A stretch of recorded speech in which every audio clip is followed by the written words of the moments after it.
about the world as it is now, not as it was 60 years ago. I would not keep members of the U.S. Army on the border of North and South Korea that are in the gun sights of North Korean artillery as a tripwire. We're going to if we ever get involved in the Korean Peninsula, we don't want it to be because our soldiers were overrun. I would take them off of that border and I'd put them on another border, U.S. border with Mexico.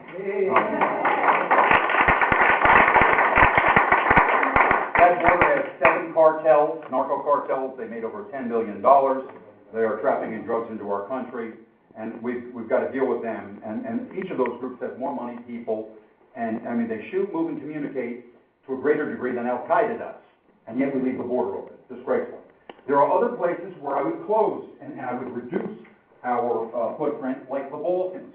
But during the Balkans, the Europeans stood there and watched genocide take place for years and years and years until the U.S. intervenes. And only when we came in did they come in. Well, the point is the United States should not be footing the bill for the security on the border of Europe. They should be doing that. And I would be closing some of those locations. I'd be limiting our exposure on that and saving some money. But there's a lot of places, and the question's a good one. We're overstretched. We don't need to be in all of these places. We need to think about where our interests are, and our interests do not lie in every single country around the world. Okay. Thank you. You mentioned immigration. There was a number of questions on immigration. What is your understanding of what's going on in Arizona, and what would you do to secure our southern and any borders? Right. I support Governor Brewer completely. I endorse her effort and her passage of legislation to get the federal government, to do their job. Hillary Clinton in Ecuador yesterday, making a statement from outside our country, criticizing our immigration, is a disgrace. Utter disgrace. Utter disgrace. First piece of legislation inside the Senate is on the border, increasing border forces, and a double-wide fence from one end all the way to the other end. As I stated before, 7 cartels, that make more than $10 billion a year, trafficking drugs, murder, and violence into our southern border. Phoenix, 300 kidnappings last year. Same number as Kabul, Afghanistan. Okay? This is a horror show, ladies and gentlemen. That's because the border's not secure. Democratic Party wants to talk about comprehensive immigration reform, which means we're not going to secure that border and protect the rest of our citizens down there until you allow the other 15 million or whatever it is illegals to immigrate. That's what they're doing.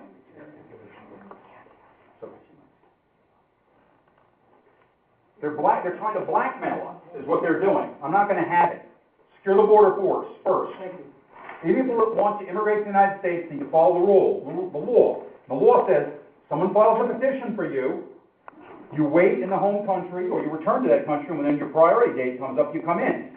There's a lot of Americans right now who are naturalized citizens that have come, that may have filed petitions for their family members that are waiting dutifully.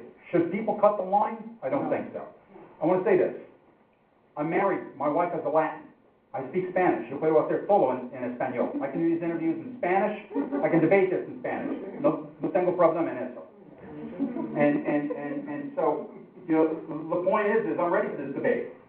We allow approximately 1.2 million people per year to legally immigrate to America. We are the most generous country in the world. Nothing to be ashamed about in this argument. 1.2 million a year legally come. I don't think there's 5 or 6 other countries put together that do that. Right. So, please. I really don't want to hear this from the other side. You mentioned the healthcare bill a minute ago. Do you commit to personally read all bills in their entirety before you vote on them? Yes. I will sign nothing that I have not read. Good. And first of all,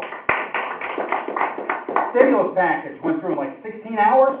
It was 1,300 pages or something insane like that. The healthcare bill was how many? 25,000 pages?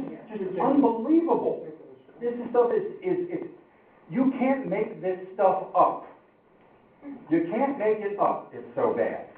And the fact is they just sort of ram these things through without, without anyone looking at it, you know, in the middle of the night, they want to ram these things through. And, unfortunately, they have the numbers, and they just, and they're attempting to remake America. Yes. Kind of like America the way it was. You know, it's like President Obama said when he got elected, I love America, but I want to fundamentally remake it. It's like telling your wife, I really love you, honey, but I'm going to fundamentally change it. Try that at home, guys. It's going to work. I mean, it's kind of amazing. And then going along with that, for the bill that nobody did bother to read, what will you do to try to help repeal the Obamacare bill? Will not fund it, I will never vote for a penny on it, we will attempt to repeal it, I will give no money. I will never vote to give money to that bill.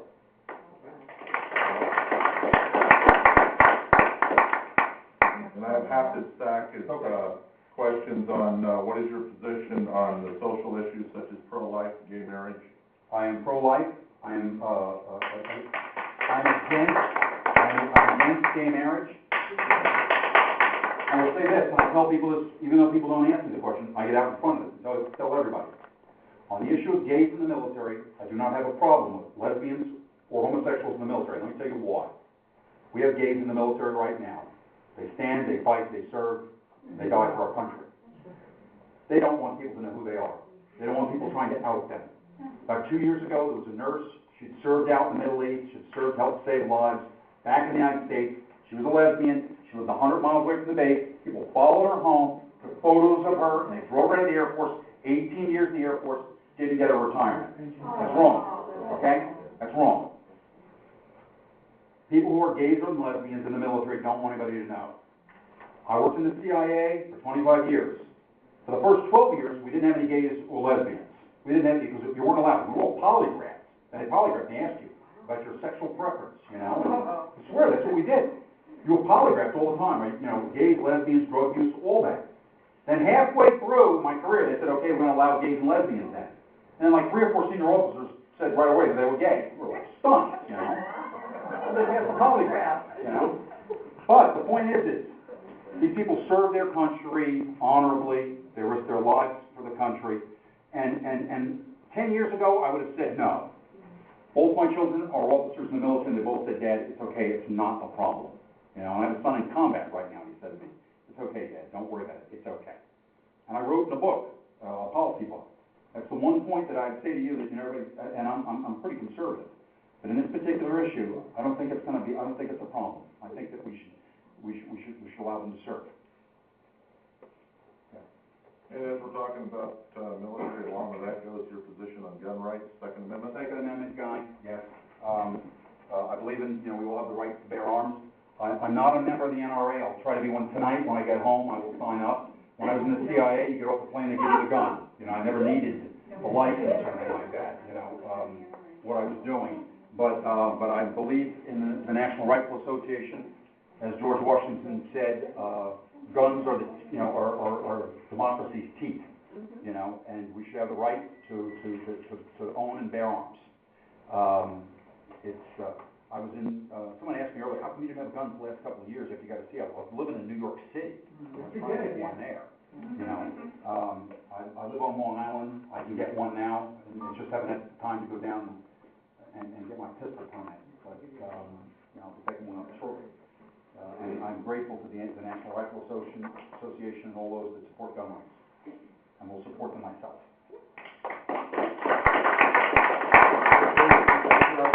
Gary, do you commit to oppose a vote against any proposed legislation that allows or grants unconstitutional government authority?